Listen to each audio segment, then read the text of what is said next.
History sheeter विकास दुबे था करोड़पति। करोड़ों में थी सालाना कमाई। कमाई के थे कई गैरकानूनी जरिए। नहीं भरा था कभी भी टैक्स।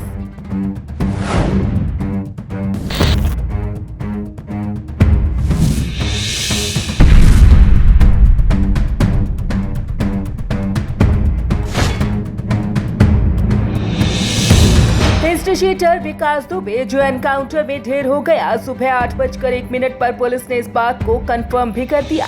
लेकिन दुबे की मौत के बाद कई ऐसे राज भी हैं जिन पर से अब एक एक करके परतें उतर रही हैं। सबसे पहला ये कि उसका अपने इलाके में बहुत खौफ था, और दूसरा ये कि इसी खौफ के बल पर विकास दुबे ने करोड़ों की संपत्ति बना ली थी और सालाना करोड़ों रुपए कमाता था।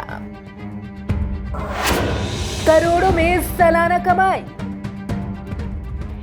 अपराध की दुनिया में विकास दुबे जितनी तेजी से आगे बढ़ा, उतनी ही तेजी से उसका बैंक बैलेंस भी बढ़ता गया, और अब समय वो आ गया था जब विकास दुबे सालाना कम से कम 10 करोड़ रुपए कमाता था। विकास दुबे ने काले धंधे से ही अकुल संपत्ति जुटा ली थी। इतना ही नहीं, वो अपने मिलने वालों पर भी खर्चा करने से पीछे नहीं हटता था।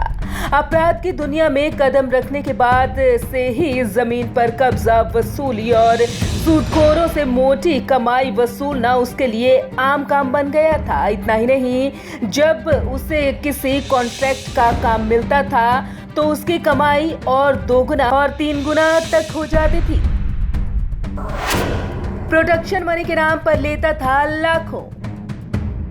विकास दुबे का आर्थिक तंत्र काफी ज्यादा मजबूत था। वो उद्योगपतियों से भी वसूली के तौर पर मोटी कमाई लेता था। चौबेपुर एरिया में करीब 100 से ज्यादा फैक्ट्रियां हैं। इस इलाके में विकास का सिक्का चलता है और यहाँ से वो उद्योगपतियों से प्रोटेक्शन के नाम पर हर महीने 50 लाख रुपए लेता था।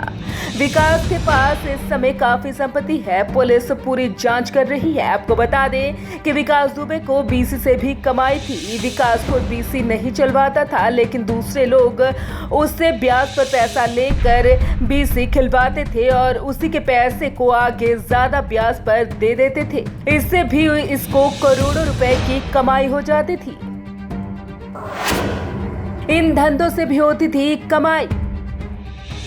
विकास दुबे के इलाके में और भी कई धंधे चलते थे जिनसे वो करोड़ों की कमाई करता था, और अब करोड़ों की संपत्ति भी बना ली। माल लदे ट्रकों में लूट करवाने जैसे काम विकास के लिए बाएं हाथ का खेल था। ट्रकों से लूटे गए माल, मसलन आलू और तेल के टीनों को बिकरू गांव में लोगों के बीच बंटवा देता था। यही वजह थी कि आज तक बिकरू गांव का कोई भी व्यक्ति विकास का विरोधी नहीं हुआ। विकास दुबे कानपुर के कई बस स्टैंड और बस मालिकों से रंगदारी वसूल कर अपनी तिजोरी भरता आया। विकास का नाम लेने भर से इलाके में चलने वाली बसों में उसके आदमियों से किराया नहीं लिया जाता था।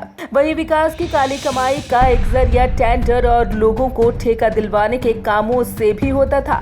अपराधी विकास के ज्यादातर सरकारी विभागों में अपने खास लोग थे जिनकी मदद से वो कई लोगों को ठेकेदारी दिलवाता था। इसमें जितने का काम होता था उसका 40% दुबे के पास पहले से पहुंचा दिया जाता था।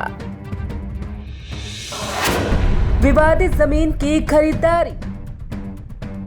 विकास को कानपुर, लखनऊ, कानपुर देहात में विवादित संपत्तियों के मामले में एक पक्ष से हाथ मिलाकर दूसरे पक्ष से खाली कराने की भी महारत थी। इससे मोटी कमाई होती थी। कानपुर देहात में एक संपत्ति को खाली करवाने के लिए 1999 में विकास दुबे ने अंधाधुंध फायरिंग भी की थी। विवादित संपत्तियों को खरीदकर खाली करवाने और ज्यादा रकम में बेचने का काम भी करता था। इसमें हर साल विकास को करोड़ों का मुनाफा होता था। विकास दुबे की संपत्ति। विकास दुबे आज करोड़ों का मालिक है। उसके और उसके परिवार के पास करोड़ों की संपत्ति दर्ज है। विकास और उसके परिवार वालों के नाम पर करीब 250 बीघा जमीन है। ये जमीनें चौबेपुर, बिल्हौर, शिवली और बिठूर में है। लखनऊ से इंदिरा नगर में कई आलीशान मकान भी हैं। कल्याणपुर के मकड़ीखेड़ा में कई संपत्तियां हैं और इन जमीनों की कीमत 50 करोड़ से ज्यादा बताई जाती है। विकास दुबे ने ये सारी संपत्तियां और जमीन अवैध रूप से या तो हथियाई है या अपनी धौंस दिखाकर कब्जा किया है। कानपुर पुलिस के मुताबिक शिवली के शोभम में विकास ने अपने भाई दीपू दुबे के नाम पर 20 बीघा जमीन खरीदी थी। बिकरू, दिलीप नगर, काशीराम, निवादा में भी उसके और रिश्तेदारों के नाम पर कई प्लॉट व खेत हैं। विकास और उसके भाई का लखनऊ के इंदिरा नगर में भी मकान है। इन मकानों की कीमत भी करीब 5 से 7 करोड़ रुपए बताई जा रही है। इसके अलावा विकास, उसकी पत्नी रिचा, बच्चों, भाइयों, पिता, मां और अन्य रिश्तेदारों के नाम पर भी कई संपत्तियां व जमीनें लिखवाई गई हैं। Bureau report, Punjab Kesari group.